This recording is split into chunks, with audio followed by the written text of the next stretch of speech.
一个龙套演员究竟跟总理像到哪种程度，才能让拍摄现场的当地老乡激动落泪，追着哭喊总理回来了？虽然你们有30万海陆空，但是我们有100万雄师。孙维民这个演了70多次周总理的特型演员，从一个话剧替补棋手，却把角色演到让亲历者分不清真假，让一个小镇的乡亲们把他当成真正的总理来爱戴。他到底付出了什么样的努力，才把周总理演得入木三分，让老百姓如此动容呢？要说孙维民最出圈的名场面，必须是周总理的4个昼夜的拍摄现场，这也是周总理所有影视剧中为数不多聚焦3年自然灾害背景的作品。拍摄地选在河北博言，当年周总理就是在这里用4天4夜走访乡亲，了解真实民情，而剧组找的群演全是当地的老百姓。孙维民还记得，他第一次化好妆，穿着总理当年的便装，坐在徐家大院里周总理曾经坐过的椅子上时，现场瞬间安静了。几个头发花白的老乡凑过来，盯着他的脸，眼泪一下子就掉了下来，还对着导演说：“你把周总理送回来了。”博言的乡亲们，不管是经历过那段岁月的老人，还是听长辈讲总理故事长大的年轻人，都把周总理的恩情刻在了心里。而这部电影里最让人动容的是结尾的送别戏。这个场景剧组请了几千名村民来演，但是讲戏的时候只说了一句话：周总理很快就要走了，没有规定该怎么演，还告诉乡亲们想怎么演就怎么演。这一幕戏反复拍了好几次，但是乡亲们没有一句怨言，反而每一次的眼泪都是真实的。镜头里，他们跟着孙维民饰演的周总理一步一回头，眼泪止不住的流，这是真正的真情流露。而那种发自内心的爱戴，也让孙维民瞬间读懂了这个角色的重量。在电影里，我们或许会觉得孙维民和周总理长得很像，但是卸了妆的他，除了脸上有个和总理相似的酒窝，其实和总理差别很大。在一众特型演员里，外形一点都不占优势，可他就是凭着一股韧劲儿，把总理的神韵刻进了骨子里。孙维民能走上演周总理的这条路，说起来是偶然，但也是必然。1990年，他还在大连话剧团当演员，那时候的他也没什么名气，在剧团里大多是跑龙套当替补，10多年里也只主演过几部零星的话剧，甚至一度对自己的演艺之路感到迷茫。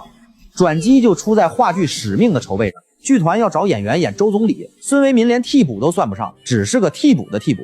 但是后来剧团借调的演员到期，回了原单位，原定的老演员又意外崴了脚，实在没人了，才把孙维民推了上去。可他从来不是靠运气吃饭的人，虽然一直没机会上场，但每次排练他都坐在台下，眼睛一眨不眨地盯着前辈的表演，记下来每一个神态，每一个动作，甚至连说话的语气、停顿的节奏都在心里反复琢磨模仿。所以当他真正站在舞台上，穿上戏服，一举一动都有了总理的影子，这场替补演出意外地获得了满堂彩，这也成了他命运的转折点。1993年，81电影制片厂筹拍大转折，导演主动找上门，邀请他去试戏。试戏的时候倒是很成功，开始正式拍摄的时候，孙维民却频频 NG。孙维民本来就是一个话剧演员，话剧表演需要夸张的肢体和语气，可荧幕上的周总理沉稳内敛，不需要那么强烈的戏剧化表达。为了改掉这个习惯，孙维民几乎把自己打碎了重组。他找来了所有能找到的周总理的资料，纪录片、照片、讲话、录音，反复看，反复听，模仿总理说话的语速，琢磨总理皱眉、微笑的微表情，就连总理走路时手臂摆动的幅度，他都对着镜子练了上百遍。那段时间，他几乎把自己活成了周总理，吃饭、走路、说话都带着总理的神态，终于克服了话剧表演的惯性，在大转折里交出了完美的答卷，也正式奠定了他饰演周总理的地位。从大转折之后，孙维民就成了周总理专业户，前后演了70多次周总理，涵盖了总理不同的人生阶段。可最让他满意，也最让观众印象深刻的还是《海棠依旧》。这部剧耗时6年打造，再现了周总理从新中国成立到逝世27年间的工作和生活，也是第一次让周总理的形象多了一些满满的生活气息。和之前的作品不同，《海棠依旧》里的周总理既有运筹帷幄的沉稳，也有温柔细腻的一面。他会在深夜办公时对着灯光轻轻皱眉，牵挂着全国人民的冷暖，也会和妻子一起赏海棠花，赞颂海棠花的品格。在这部剧里，孙维民要跨越几十年的年龄跨度，从青年、中年一直演到老年的周总理。我们都知道，电视剧拍摄不是按时间线来的，他经常上午还在演意气风发的青年总理，下午就要切换到步履蹒跚的老年状态。可他凭借多年的积累，把每一个阶段的总理都演得恰到好处。青年时的意气风发，中年时的沉稳担当，老年时的疲惫却坚定，就算来回切换，孙维民也总能演出神韵。特别是剧中总理被病痛折磨的部分，谁看了不动容呢？